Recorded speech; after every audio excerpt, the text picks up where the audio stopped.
கிறிஸ்துக்குள் பிரியமானவர்களே, கர்த்தரும் இரட்சகருமாய் இயேசு கிறிஸ்துவின் ஈடினிய நாமத்தினாலே உங்கள் யாவருக்கும் என் அன்பின் வாழ்த்துக்களை தெரிவித்துக் கொள்கிறேன். தேவனர்லி அப்பம் பிரேயர் மினிஸ்ட்ரி சேனல் மூலியமாக உங்களோடு சந்திப்பதில் மிகுந்த மகிழ்ச்சி அடைகிறேன்.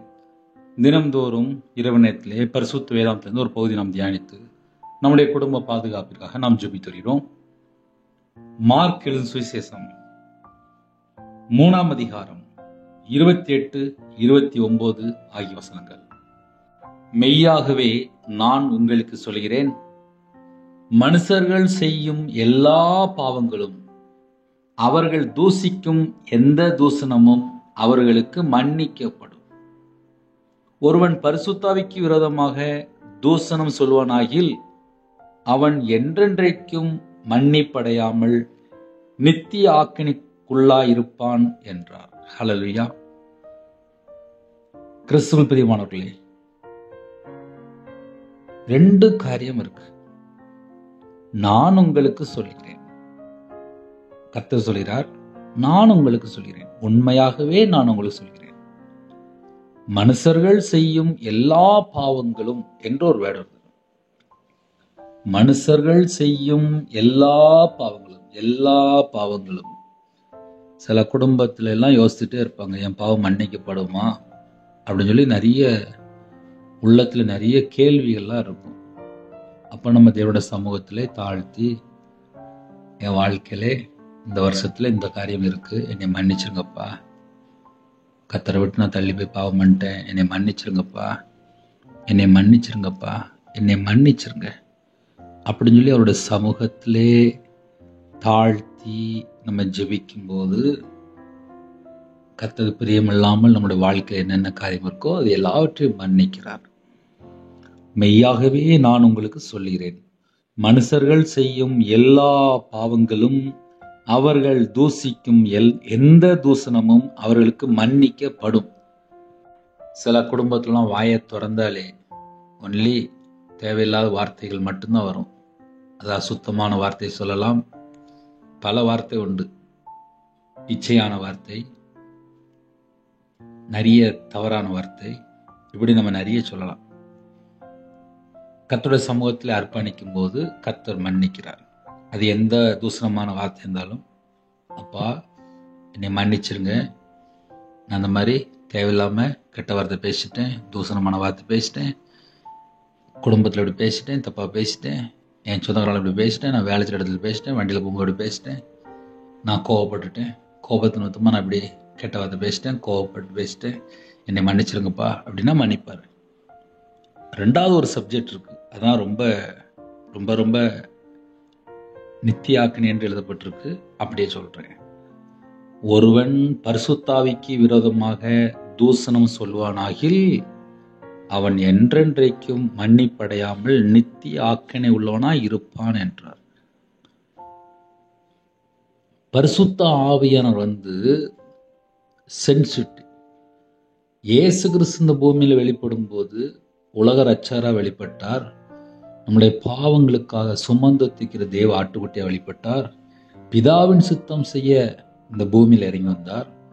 வானத்திலிருந்து இறங்கி உலகத்துக்கு ஜீவனை கொடுக்கிற அப்பமாக வெளிப்பட்டார். நமக்காக இன்றும் பிதாவிடத்தில் பரிந்து பேசுகிறார். இயேசு கிறிஸ்து நமக்காக கிருபதர பலியாக, ஜீவ பலியாக தம்மை தாமே வெறுமையாக்கி அடிமையின் ரூபம் எடுத்து இந்த பூமியில வெளிப்பட்டார். நமக்காக பிதானிடத்துல பரிந்து பேசி நம்ம பரலோகத்துக்கு வந்து சேரணும், நம்ம எல்லாரும் பரலோகத்துக்கு போகணும்னு சொல்லி கேட்டு நமக்காக பரிந்து பேசி மாம்சமான யாவர் மேலும் என்னுடைய ஆவியை ஊற்றுவேன்னு சொன்னார்ல, நம்ம எல்லாருக்கும் பரிசுத்த ஆவியை தந்திருக்கிறார்.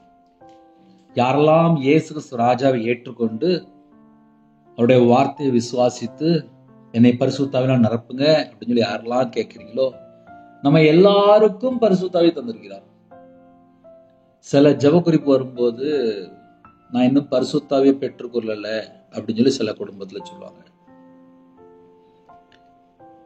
பரிசுத்த ஆவியை பெற்றுக்கொண்டால் நாம் எப்படி கண்டுபிடிக்க முடியும்? யோவான் 16:8 அழகா எழுதப்பட்டு, பாவத்தை குறித்தும் நீதி குறித்தும் நியாய தீர்ப்பு குறித்தும் கண்டித்து உணர்த்துவார் என்று எழுதப்பட்டு, சத்திய ஆவியாகி அவர் வரும்போது சகல சத்தியத்துகளையும் உங்களுக்கு போதிப்பார். எது நல்ல வழி, எது கெட்ட வழி, எது தப்பு, எது கரெக்ட்னு சொல்லி எல்லாமே போதிப்பார். நம்ம எல்லாருக்குள்ளயுமே பரிசுத்த ஆவியான இருக்கிறார். அந்நிய பாஷை அப்படிங்கிறது ஆவிக்குரிய 9 வரங்களில ஒரு வரம். சில குடும்பத்துல அந்நிய பாஷை பேசல அப்படின்ட்டு நான் இன்னும் பரிசுத்தாவை பெற்றுக்கொள்ளல அப்படிம்பாங்க. அது அப்படி கிடையாது. பரிசுத்தாவை நம்ம எல்லாருக்குமே தந்துட்டாரு. அந்நிய பாஷைங்கிறது வரம். வரத்துக்காக நம்ம காத்திருந்து ஜெபிக்கும் போது, தாழ்த்தும் போது, அர்ப்பணிக்கும் போது கேட்பாரு. அந்நிய பாஷை கேட்கறதுல எதுக்கு அப்படின்னு கேட்பாரு. சில குடும்பத்துல முழு நேரம் ஊழியம் பண்ணிட்டு இருப்பாங்க. கர்த்தருக்காக நான் பொருத்தனை பண்ணி ஜெபம் பண்ணிட்டு இருப்போம். நான் இப்படி செய்யணும், எனக்கு அந்நிய பாஷை தாங்கப்பா, நான் உங்களோட நேரடியா பேசணும். அந்நிய பாஷை பேசுறது தேவனோட ரகசியங்களை பேசுகிறான் என்று எழுதப்பட்டிருக்கு. ஆவிக்குரிய சர்ச்சைக்கு போறவங்க எல்லாருமே அந்நிய பாஷை பேசுறது ரொம்ப ஆசைப்படுவாங்க. நம்ம எல்லாருக்குள்ளயுமே பரிசுத்தாவியான இருக்கிறாரு. அந்நிய பாஷை வரம். ஒருவன் பரிசுத்தாவிக்கு விரோதமாக தூசணம் சொல்லுவானாகில், பரிசுத்தாவிக்கு விரோதமா தூசணம் அப்படின்னு சொல்லி நம்ம கொஞ்சம் யோசித்து பார்க்கும்போது, சில குடும்பத்துல நல்ல அந்நிய பாஷையில ஜெபம் பண்ணிட்டு இருப்பாங்க. தரிசனம் பார்ப்பாங்க, சொப்பனம் பார்ப்பாங்க. ஆவிக்குரிய நிறைய ரகசியங்கள் தேவன் வெளிப்படுத்திட்டு இருப்பாரு. ஆனால் பக்கத்து வீட்லயோ இல்ல மற்றவங்களோ தேவையில்லாம அவங்கள தூசணமா பேசிட்டு இருப்பாங்க. அது அவங்கள பேசல, பரிசுத்தாவிக்கு விரோதமா பேசிட்டு இருப்பாங்க. ஆனா அந்த பக்கத்து வீட்டுல இருக்கிற குடும்பம் பார்த்தா இரவும் போலமா தேவனை நோக்கி மன்றாடிட்டு இருப்பாங்க. தேவனோடு பேசிட்டு இருப்பாங்க. அவங்க ஆவியில ஜெபம் பண்ணிட்டு இருப்பாங்க. அந்த குடும்பத்துக்கு விரோதமா யாராவது தேவையில்லாமல் பரிசுத்த ஆவியானுக்கு விரோதமாக, ஒருவன் பரிசுத்த ஆவிக்கு விரோதமாக அப்படின்னு சொல்லி எழுதப்பட்டிருக்கு. அந்த வேர்டு ரொம்ப முக்கியம். மனுஷனுக்கு விரோதமா இல்ல, பரிசுத்த ஆவிக்கு விரோதமாக. அப்போ எந்த ஒரு குடும்பத்திலுமே பரிசுத்த ஆவியானுக்கு விரோதமா நம்ம தேவையில்லாம எதுவுமே பேசக்கூடாது. நமக்கு தெரியலையா, நம்ம பேசாம ஒதுங்கி போயிடும். அவங்க ஊழியக்காரங்களா இருக்கிறாங்களா, அவங்க சுவிசேஷம் ஊழியம் பண்றாங்களா, அவங்க மிஷனரி ஊழியம் பண்றாங்களா, அவங்க கர்த்தருக்காக எது செஞ்சாலும் சரி தேவன் பார்த்துக்கிறாரு. நம்ம மற்றவங்களை தேவையில்லாம பேசுறதோ, குற்றம் சாட்டுறதோ, அவதூறமான வார்த்தை, புறங்கூறுற வார்த்தை, தேவையில்லாம பேசுறது, பரிசுத்தவான்களை தேவையில்லாம பேசுறது, அபிஷேகம் பண்ணப்பட்டவங்களை தேவையில்லாம பேசுறது, இப்படி சில குடும்பத்திலே சில தேவையில்லாத காரியங்கள் பண்ணிட்டு இருப்பாங்க. சில குடும்பத்திலே ஏன் ஆசீர்வாதம் இல்லை, ஏன் வியாதி, ஏன் பிரச்சனை சொல்லி நிறைய காரியங்கள் யோசிப்பாங்க. எனக்கு தெரிந்த ஒரு ஊழியக்காரர் ஒரு வீட்டுக்கு ஜெபம் பண்ண போனார். அந்த வீட்டுல பார்த்தா ஒரு 60 வயசுல இருந்து ஒரு 65 வயசு ஐயா வந்து வீட்டுல படுத்த படுக்கையில இருக்கிறாரு. அப்ப என் கூட உள்ள அந்த ஊழியக்காரர் அந்த வீட்டுல போய் ஜெபிக்கும் போது கர்த்தர் வெளிப்படுத்தினாரு, பாவ மன்னிப்பு அறிக்கை பண்ணுங்க, சரியா போயிடும், இந்த படுக்கை மாறிடும் அப்படின்னு சொல்லிட்டு வந்துட்டார். நடந்த காரியம் என்ன அப்படின்னு சொல்லி பார்க்கும்போது, என்கிட்ட தனிப்பட்ட முறையில பேசும்போது, பரிசுத்தவான்களுக்கு விரோதமாக, ஆவியானவருக்கு விரோதமாக சில காரியங்கள் கர்த்தர் வெளிப்படுத்தினாரு. அதன் மூலியமா அந்த வீட்டுக்குள்ள பார்த்தா படுத்த படுக்கையில இருக்காங்க. பாவ மன்னிப்பு ஜெபம் பண்ணுங்க மட்டும்தான் சொல்ல முடியுது. ஏன்னா அந்த அளவுக்கு சில காரியங்கள் இருக்கு. அப்ப என்ன நடக்கு அப்படின்னா, பிறந்ததுல இருந்து சர்ச்சுக்கு போறவங்க தான் சர்ச்சில் உள்ள சில காரியங்கள், சில பரிசுத்தவான்களை தப்பா பேசுறது, இன்னுமா சில தேவ ஊழியக்காரங்களை தப்பா பேசுறது, அதன் மூலியமாக படுத்த படுக்கையில ஒரு மனுஷன் ஒரு வீட்டுல இருக்கிறார். சகல விதமான செழிப்பு இருக்கு, நல்ல பணக்காரர், நல்ல சகல செழிப்பு இருக்கு. ஆனால் வீட்டுல பார்த்தா படுத்த படுக்கையில இருக்காரு. அப்ப என்ன சொல்ல வர அப்படின்னா, ஒருவன் பரிசுத்தாவிக்கு விரோதமாக தூசணம் சொல்லுவானாகில், அந்த வேடை நீங்க நிப்பாட்டி கவனிக்கணும். ஏன்னா சில குடும்பத்திலே இப்போ கையில பைபிள் எடுத்து வாசிக்க ஆரம்பிச்சிட்டாங்க, நல்ல அபிஷேகத்தில் நிரம்பி ஜெபம் பண்றாங்க, அந்நிய பாஷை பேசுறாங்க, தரிசனம் பார்க்கறாங்க, சொப்பனம் பார்க்கறாங்க, ஊழியத்துக்காக பணம் கொடுக்கறாங்க, சில குடும்பத்திலே ஊழியத்தை செய்யறாங்க. ஆனாலும் பரிசுத்தாவிக்கு விரோதமாக எந்த ஒரு வார்த்தை வந்தாலும் மன்னிக்கப்படாதுன்னு சொல்லி எழுதப்பட்டிருக்கு. நானா இருந்தாலும் நம்ம எல்லாரும் தேவனோட வார்த்தைக்கு கீழ்ப்படிறதுக்கு மட்டும்தான் அழைக்கப்பட்டு இருக்கிறோம். பரிசுத்த ஆவியானுக்கு விரோதமாகவோ இல்ல ஊழியர்களுக்கு விரோதமாகவோ மற்ற தேவையில்லாத காரியங்களை போய் நம்ம தலையை உள்ள விடக்கூடாது. அது மூலியமா சில வீட்டுல தண்டனையா மாறிடுது, சாபமா மாறிடுது, வியாதியா மாறிடுது, தேவனோட உக்கிர கோபம் வெளிப்படுது, தேவனோட தண்டனைக்குள்ள போய் மாட்டிக்கிடுறாங்க. நித்திய ஜீவனுக்குள்ள போறது தான் நம்ம அழைக்கப்பட்டிருக்கோம். பரிசுத்த ஆவியானுக்கு விரோதமா தேவையில்லாம நம்ம பேசிட்டோம் அப்படின்னா நித்திய ஆக்கினை என்று எழுதப்பட்டிருக்கு. அப்போ இந்த இரவு நேரத்துல நம்ம கேட்கிற எல்லாருமே ஒரு எச்சரிப்பு போலதான் நம்ம செய்தியை கவனிக்கணும். ஏன்னா டெய்லி கேட்கிற நிறைய குடும்பங்கள் உண்டு. அதனால நம்ம இருக்கிற இடத்துல நம்ம தேவனுடைய வார்த்தைக்கு கீழ்ப்படிந்து வாழ்ந்தால் ஆசீர்வாதம். அவங்க அந்நிய பாஷை பேசுறாங்க, அவங்க அப்படி இருக்கிறாங்க சொல்லி தேவையில்லாமல் தூசணம் சொல்லுவான் ஆகில், ஒருவன் பரிசுத்த ஆவிக்கு விரோதமா தூசணம் சொல்லுவான் ஆகில் அவன் என்றென்றைக்கும் மன்னிப்படையாமல், அதுல ஒரு வேர்டு வருது, என்றென்றைக்கும் மன்னிப்படையாமல் நித்திய ஆக்கினைக்குள்ளாய் இருப்பான் என்றார். அதனால கர்த்தருடைய பிள்ளைகளுக்கு ஆசீர்வாதமும் இருக்கு, எச்சரிப்பும் இருக்கு. நம்ம குடும்பத்துல நம்ம எப்படி யோசித்து பார்க்கணும் அப்படின்னா, ஆசீர்வாதத்தை பெற்றுக்கொள்றதுக்கு எனக்கு என்ன செய்தி இருக்கு, அதுக்கு நம்ம எப்படி வாழணும், அப்படி நம்ம யோசித்து பார்க்கணும். அதே நேரத்துல தேசத்துக்குள்ள எச்சரிப்பு போகுதுன்னா கர்த்தருடைய வார்த்தை எச்சரிப்பா தான் இருக்கும்.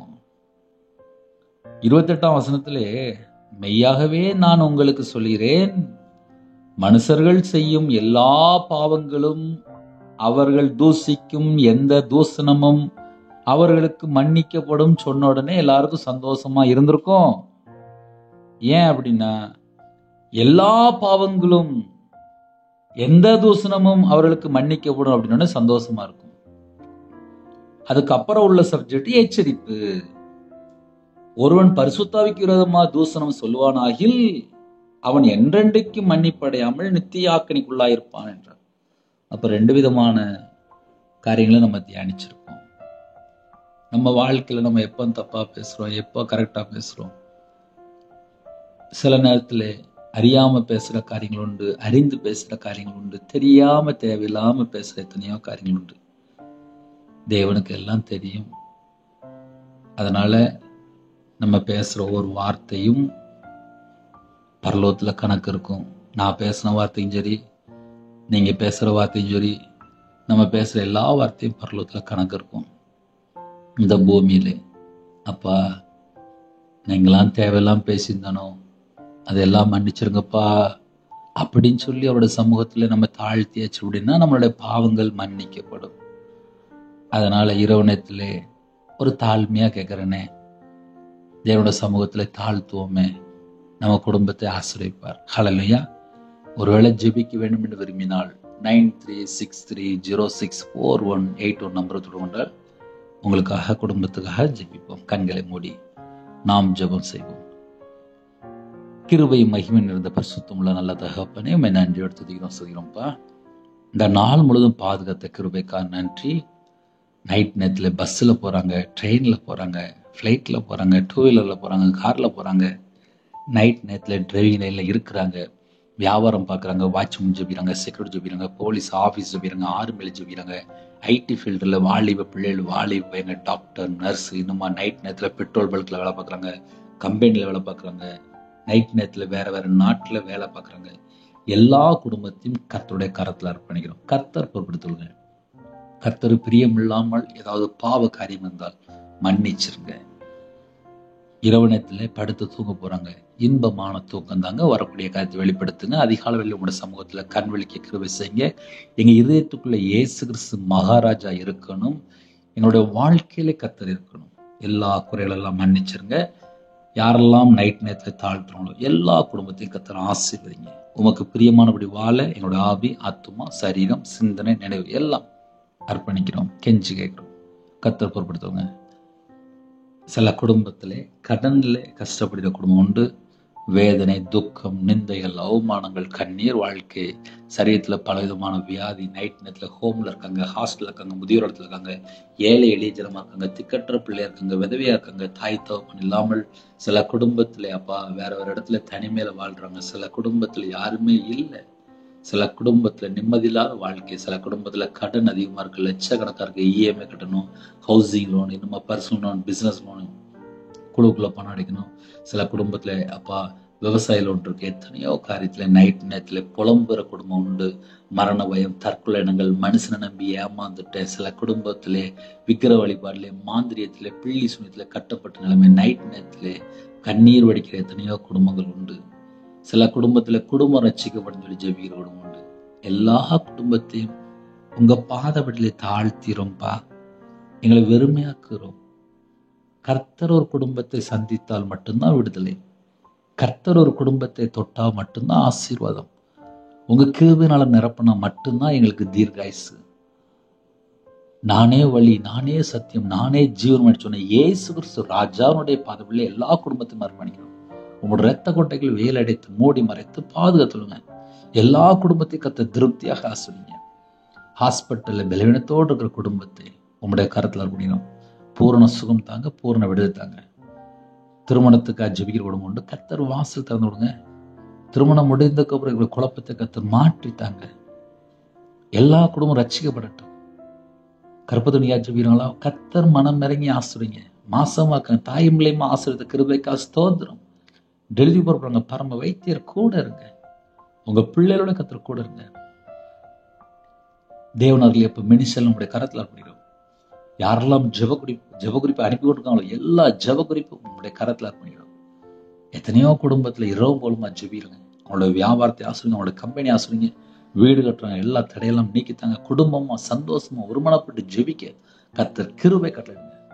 கர்த்தருடைய நாம மகிமைப்படட்டும். இந்த வருஷத்துல முழு வேதாந்தத்தை வாசித்து முடிக்க, ஜெபிக்க, துதிக்க கிருபை தாங்க. இரவு நேரத்துல தனி ஜெபம் பண்ண கர்த்தர் கிருபை தாங்க. செல்போன்லயோ தேவையில்லாத அடிமையில போய் சிக்கிக்கூட எல்லா குடும்பத்தையும் கர்த்தர் கூட ஆசிரிங்க. யாரெல்லாம் மரண தருவாயில் இருக்காங்களோ கர்த்தர் தீர்காயுசாங்க. உம்முடைய கரத்திலே ஒவ்வொரு குடும்பத்தையும் அர்ப்பணிக்கிறோம். துதிகான மகிமை எல்லாம் ஒவ்வொருவருக்கே செலுத்திடும். இயேசு கிறிஸ்து பிதாவே ஆமென். தேவனுக்கே மகிமையுள்ளதாக. கர்த்தர் தாமே உங்களையும் உங்கள் குடும்பத்தையும் சகல காத்திலும் சம்பூர்ணமாக திருப்தியாக கர்த்தர் கொடுத்து ஆசீர்வதிப்பாராக. ஆமென்.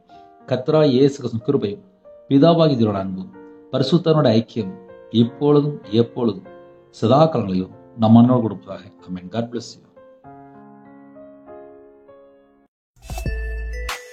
Thanks for watching. Please subscribe our channel. Click the like and share. Click the bell. God bless you.